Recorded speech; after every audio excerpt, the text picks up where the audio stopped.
సింహాచలం పుణ్యక్షేత్రంలో జ్ఞాన విజ్ఞాన కేంద్రం ఏర్పాటుకు స్థలం కేటాయించాలి. ముఖ్యమంత్రి నారా చంద్రబాబు నాయుడుకు ప్రజాపిత బ్రహ్మకుమారి సంస్థ వినతి. ప్రజాపిత బ్రహ్మకుమారీస్ ఈశ్వరీయ విద్యాలయం సారథ్యంలో విశాఖలో సింహాచలం పుణ్యక్షేత్రంలో లక్షలాది మంది భక్తుల సందర్శనార్థం జ్ఞాన విజ్ఞాన కేంద్రం, ఆధ్యాత్మిక మ్యూజియం, ప్రథమ చికిత్సాలయం ఏర్పాటు చేయడానికి కావలసిన స్థలం కోసం విశాఖకు గురువారం వస్తున్న ముఖ్యమంత్రి నారా చంద్రబాబు నాయుడుకు ఒక వినతి పత్రాన్ని సమర్పిస్తున్నామని ప్రజాపిత బ్రహ్మకుమారి సంస్థ నిర్వాహకులు రమాదేవి తెలియజేశారు.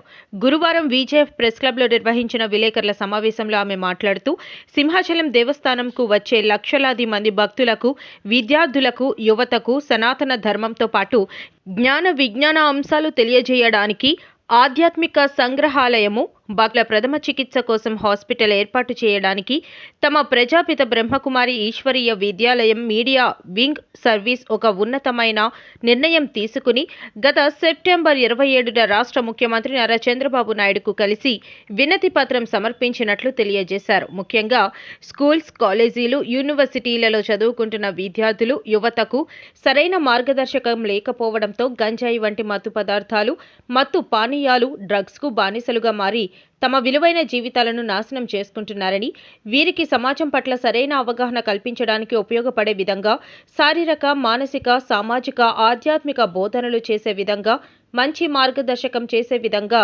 జ్ఞాన విజ్ఞాన కేంద్రం, ఆధ్యాత్మిక మ్యూజియం ఎంతో అవసరమన్నారు. దీనికి రాష్ట్ర ముఖ్యమంత్రి నారా చంద్రబాబు నాయుడు వెంటనే స్పందించి సింహాచలంలో స్థలాన్ని కేటాయించాలని కోరారు. ఈ సమావేశంలో సంఘమిత్ర సోషల్ సర్వీసెస్ సూరిబాబు, బ్రహ్మకుమారీస్ ప్రతినిధి నారాయణమూర్తి, బ్రహ్మకుమారీస్ మణి తదితరులు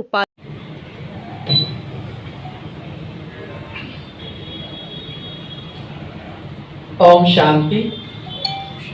ఈరోజు డిసెంబర్ 5వ తారీఖు 2024 సంవత్సరంలో మన డాబా గార్డెన్స్లోని Vizag journalist forum press club నందు ప్రజాపిత బ్రహ్మకుమారి విశ్వవిద్యాలయం విశాఖపట్నంలో ఉన్నటువంటి అన్ని సేవా కేంద్రాల తరపు నుంచి కూడా ఈరోజు ఇక్కడ ప్రెస్ మీటు నిర్వహించడం జరుగుతుంది. మా గౌరవనీయులైనటువంటి మీడియా మిత్రులందరికీ కూడా, ఎలక్ట్రానిక్ అండ్ ప్రింట్ మీడియా అందరికీ కూడా మా హృదయపూర్వకమైనటువంటి నమస్కారాలు.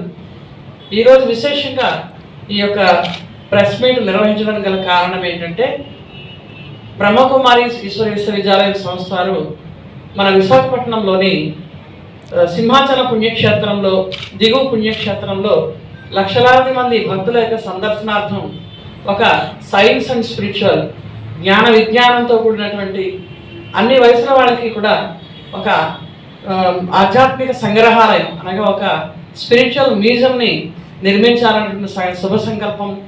దాని తర్వాత పక్కనే భక్తులందరికీ కూడా సౌలభ్యం కోసం వాళ్ళందరి యొక్క ప్రథమ చికిత్స కోసం ఏమైనా లక్షలాది మంది భక్తులు దర్శనార్థం వచ్చినప్పుడు వాళ్ళకి అనుకూలంగా ప్రథమ చికిత్స కోసం చిన్న ఎవరి హెల్దీ హాస్పిటల్ అని చిన్న 2 గదులతోటి ప్రథమ చికిత్స కోసం అరేంజ్ చేయడానికి, ఏర్పాటు చేయడానికి కూడా నిర్ణయం తీసుకున్నామండి. ఈ స్పిరిచువల్ మ్యూజియంని ఆబాల గోపాలం అన్ని వయసుల వాళ్ళు కూడా దర్శించాలి. అందులో మన సింహాద్రపన్న పుణ్యక్షేత్రం ప్రాంగణంలో ఈ మ్యూజియం రావడం అనేది మన విశాఖపట్నం వాళ్ళకే కాదు, ఆంధ్రప్రదేశ్ వాళ్ళకి కాదు, మొత్తం మన భారతదేశానికి ఒక గర్వకారణం. కారణం ఏంటంటే, ఇప్పుడున్నటువంటి నేపథ్యంలో అందరూ కూడా స్కూళ్ళు, కాలేజీలు, యూనివర్సిటీలు, మరి కార్యాలయాల్లో కూడా ఈ మత్తు పదార్థాలకి చాలా అలవాటు పడిపోయారు. ముఖ్యంగా మన విశాఖపట్నంలో కొన్ని కాలేజెస్, స్కూల్స్ కూడా ఈ మత్తు పానీయాల వలయంలో చిక్కుకుని ఉన్నారు. పిల్లలు డ్రగ్స్ తీసుకుంటున్నారు, ఆ తర్వాత గంజాయి సేకరిస్తున్నారు, ఇక మద్యపానం చెప్పనక్కర్లేదు. వీటి యొక్క ఈ మహమ్మారి, ఈ రోగం పట్టుకుని పిల్లలందరూ కూడా నిర్వీర్యం చెందుతున్నారు. కాబట్టి విశాఖపట్నంలో ఒక మంచి సైంటిఫిక్ రీతిలో ఒక ఈ యొక్క సంగ్రహాలను నిర్మాణం చేయడం ద్వారా కొన్ని మంచి విషయాలు తెలుసుకోవడం ద్వారా పిల్లల్లో అవేర్నెస్ కలుగుతుంది. ఈరోజు కేవలం పాఠ్యాంశాలు, పాఠ్యపుస్తకాలకు మాత్రమే పరిమితం అయిపోతున్నాయి. పిల్లలకు ఓ ఎక్స్కర్షన్ అని, అయితే ఒక ఎగ్జిబిషన్స్కి తీసుకువెళ్ళడం అనేది, మన పుణ్యక్షేత్రాలు దర్శింపజేయడం అనేది చాలా అరుదైపోయింది. చదువుల భారం రోజు రోజుకి పెరిగిపోతుంది. అలాగే మన స్కూల్కి పంపించినటువంటి పిల్లలు, కాలేజీలకి, యూనివర్సిటీకి వెళ్ళిన పిల్లల పైన తల్లిదండ్రులు ఎంతో ఆశ పెట్టుకుంటున్నారు. ఎంతో ధనాన్ని వెచ్చించి పిల్లలు చదివిస్తున్నారు. కానీ ఎక్కడైతే వాళ్ళ క్యారెక్టర్ పాడవాలో అక్కడే అది పాడవడం, ఎక్కడైతే క్యారెక్టర్ బాగుపడాలో అక్కడే క్యారెక్టర్ పాడై వాళ్ళు బయటకు వస్తున్నారు. మరి దీనివలన క్రైమ్ రేట్ కూడా పెరిగిపోతుంది. మన అందరికీ తెలిసిన విషయమే. మద్యపానం, ఈ బీడీ, సిగరెట్, తంబాకే కాకుండా నశీల పదార్థాలు తీసుకోవడం వలన ఎక్కువలో ఎక్కువ మన యువతని కాపాడుకోవాల్సినటువంటి అవసరం ఎంతైనా ఉంది మనకి. దీని కారణంగా కూడా మనం ఈ యొక్క ఎగ్జిబిషన్ని నిర్మాణం చేయాలనే శుభసంకల్పం ఉందండి. దీనికోసం మనం గత సెప్టెంబర్ 27వ తారీఖున మన గౌరవనీయమైనటువంటి మన చంద్రబాబు నాయుడు గారికి, సీఎం గారికి, మన చీఫ్ మినిస్టర్ గారికి ఇవ్వడం జరిగిందండి. ఒక నివేదన పత్రం ఇచ్చాము. ఆ తర్వాత నిన్న అంటే మన 3వ తారీఖున మేము వెళ్ళి క్యాబినెట్ సమావేశం అయిపోయిన తర్వాత సుమారుగా 14 మంది మంత్రుల్ని కలిసిండి. అందరికీ కూడా ఈ రెవెన్యూకి లేదా ఈ భూమికి సంబంధించినటువంటి వాళ్ళకే కాకుండా మిగతా తదితర శాఖల అమాత్యులకి కూడా, మంత్రివర్యులకు కూడా ఈ నివేదన పత్రాన్ని ఇచ్చి మీ దృష్టిలో కూడా మేము ఈ మ్యూజియం గురించి తీసుకొస్తున్నామండి. త్వరలో మీ అందరి యొక్క నిర్ణయం తెలిపి మాకు ఒక సింహాచలం పుణ్యక్షేత్రం కింద భాగంలో కనీసం 1000 గజాలైనా సరే మాకు ఇప్పించవలసిందిగా కోరుతున్నామండి. అలాగే ఈవేళ మన విశాఖపట్నానికి గౌరవమైనటువంటి నారా చంద్రబాబు నాయుడు గారు, సీఎం గారు ఇచ్చేస్తున్నారు. వారిని కూడా రేపు కలిసి మళ్ళా ఇంకొక రిప్రజెంటేటివ్ లెటర్ ఇవ్వడానికి కూడా మేము సిద్ధంగా ఉన్నామండి. ఈ యొక్క సమాచారాన్ని మీ అందరికీ తెలియచేయడం కోసమే ఈ ప్రెస్ మీట్ అనేది నిర్వహించడం జరిగింది.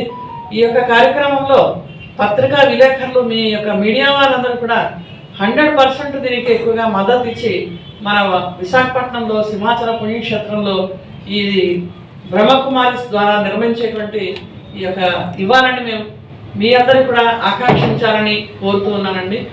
నిన్ననో మన పేపర్లో చూస్తాం, అమరావతిలో 10 ఎకరాల భూమిని రిజిస్ట్రేషన్ చేసినటువంటి ఆ యొక్క విషయాలు కూడా మన పేపర్లో వచ్చింది. కాబట్టి మన వైజాగ్లో ముఖ్యంగా ఈ ఆధ్యాత్మిక స్పిరిచువల్ సంగ్రహాలయాన్ని నిర్మించడం వల్ల ఇంకొంచెం అవేర్నెస్ అనేది, అలాగే ప్రతి ఒక్కరిలో కూడా కొంత జాగృత అనేది కలగడం జరుగుతుంది. స్పిరిచువల్ అవేర్నెస్ వస్తుంది. దీని కారణంగా దీన్ని ఉద్దేశించి మేము ఈ యొక్క కార్యక్రమాన్ని నిర్వహిస్తున్నాం.